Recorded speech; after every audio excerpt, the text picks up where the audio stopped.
from Kaci in Georgia. I think grief doesn't ever leave. It just changes shape. Some days it whispers in quiet moments, like when I pass his empty bedroom.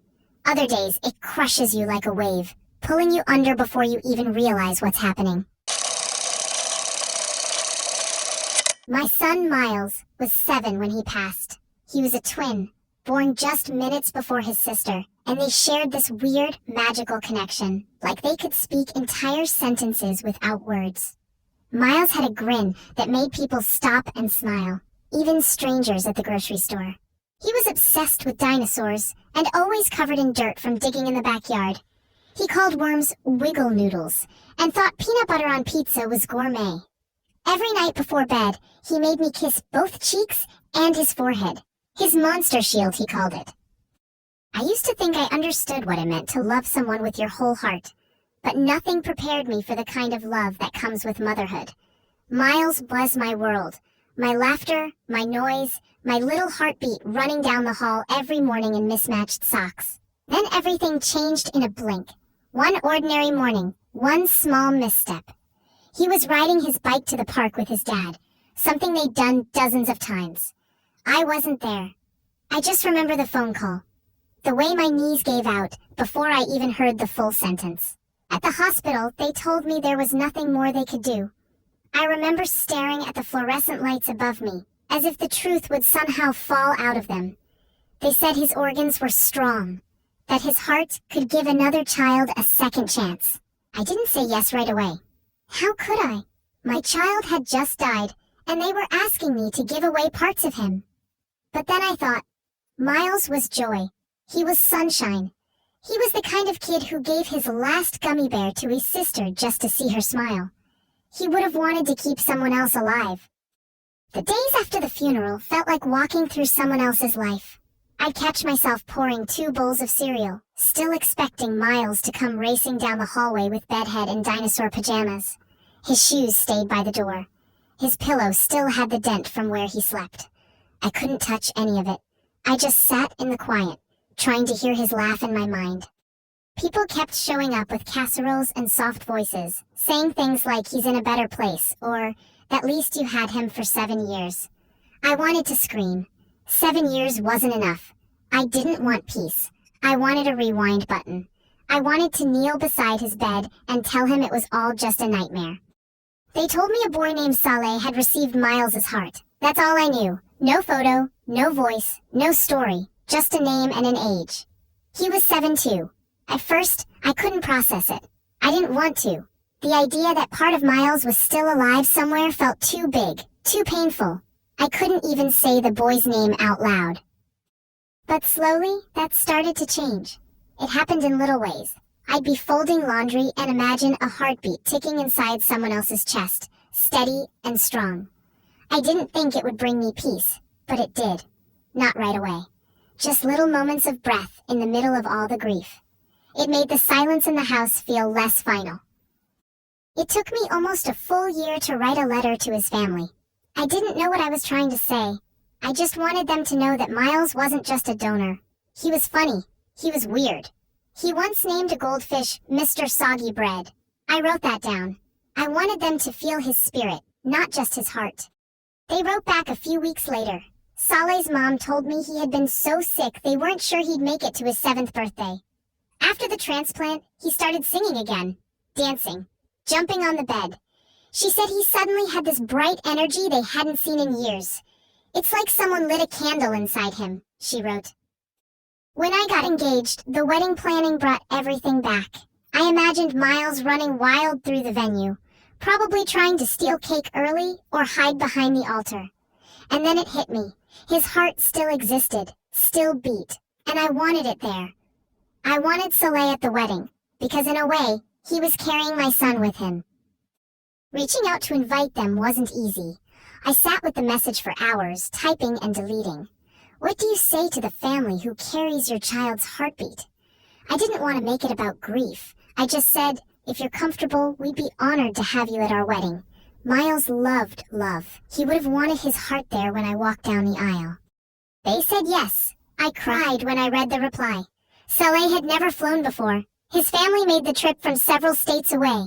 When I saw them walking toward me at the venue, Saleh in a little button-up shirt and nervous smile, I felt something unexplainable. It was like seeing a version of my son that had gone forward without me. I bent down and hugged him, gently, carefully, as if hugging a memory I didn't want to break. He smelled like crayons and bubblegum. His mom stood behind him, tears in her eyes. Neither of us said much at first. We just held each other. I think sometimes grief doesn't need words. Just the sound of someone else's breathing. This ceremony was held on a sunny afternoon. Light filtered through the trees like something out of a dream. I remember gripping the bouquet tightly, my heart pounding. But it wasn't just my heart anymore. As I walked toward my future, part of my past was waiting there.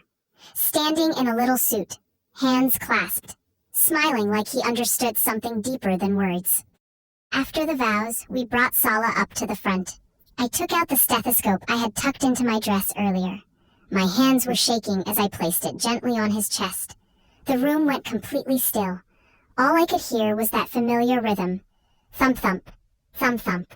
The same heartbeat I used to rest my head on when Myles fell asleep on my lap. Everyone in the room cried. Even the officiant had to wipe his eyes. I didn't feel broken in that moment. I felt bridged. Like some impossible gap between loss and healing had closed for just a second. Not forever, but enough. Enough to feel joy and sorrow exist in the same room. Enough to feel like I could move forward without forgetting.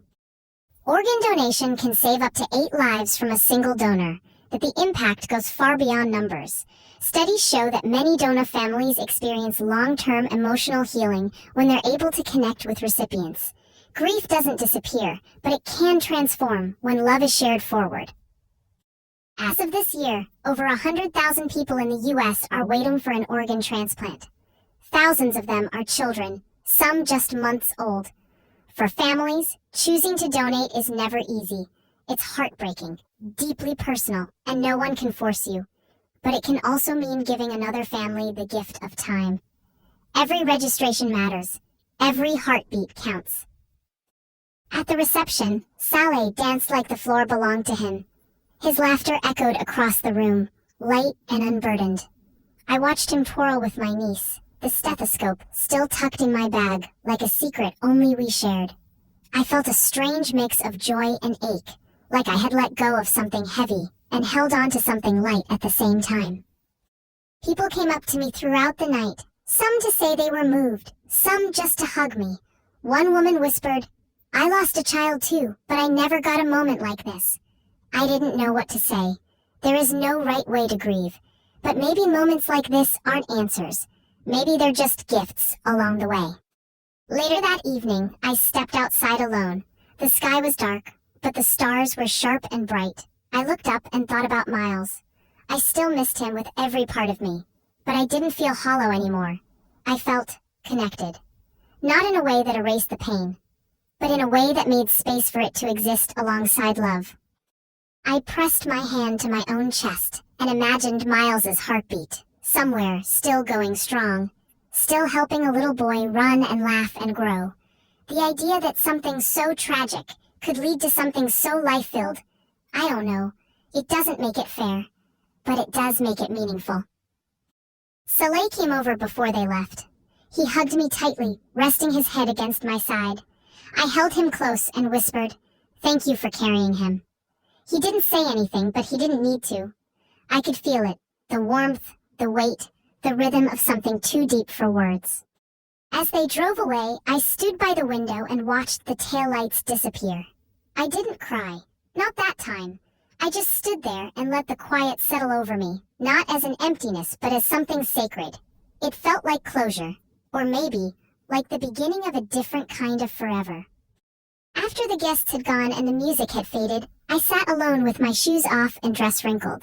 I thought about how far I'd come, from signing those hospital papers to hearing his heartbeat again. It didn't fix everything, but it gave me a kind of peace I hadn't felt in years. I don't know what Saleh will remember when he's older. Maybe he'll forget the music, the people, even my name. But maybe, just maybe, he'll remember the feeling of being loved by someone who never stopped loving the boy whose heart helped him live. If this story reached you in any way, I hope you'll leave a comment, whether it's a memory, a question, or just a kind word for someone else who's hurting. And if you want to hear more real stories like this one, please consider subscribing. Your words matter, just like his heartbeat still does.